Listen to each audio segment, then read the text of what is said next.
नमस्कार मित्रांनो शेतकऱ्यांसाठी एक मोठ्या आनंदाची बातमी आहे. मित्रांनो, लवकरच शेतकऱ्यांच्या खात्यामध्ये नमो शेतकरी योजनेचा 8वा हप्ता जमा करण्यात येणार आहे. तर मित्रांनो, या 8व्या हप्त्यास कोणते लाभार्थी शेतकरी पात्र आहेत, हा हप्ता कोणत्या शेतकऱ्यांना मिळणार, या हप्त्याची तारीख आणि वेळ जाहीर करण्यात आली आहे.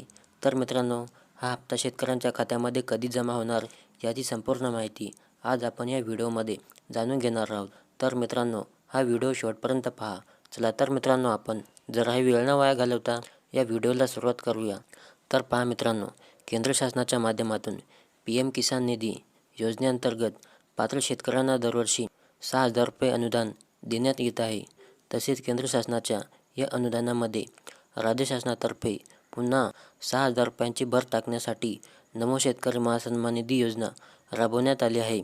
आणि राज्याच्या या नमो शेतकरी महासन्मान निधी योजनेअंतर्गत आतापर्यंत 7 हप्ते लाभार्थी शेतकऱ्यांना देण्यात आले आहेत. तर पहा, पुढील 8वा हप्ता आता 20 जानेवारी 2026 रोजी या तारखेला हप्ता सुमारे 92,36,000 लाभार्थी शेतकऱ्यांना वितरित केला जाणार आहे. मित्रांनो, याची माहिती कृषी मंत्र्यांनी सांगितली आहे की देवेंद्र फडणवीस आणि उपमुख्यमंत्री एकनाथ शिंदे व अजितदादा पवार यांच्या मार्गदर्शनाखाली राबवलेली आहे.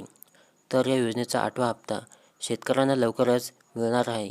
म्हणजे लवकरच शेतकऱ्यांच्या खात्यामध्ये नमो शेतकरी योजनेचा 8वा हप्ता हा जमा करण्यात येणार आहे.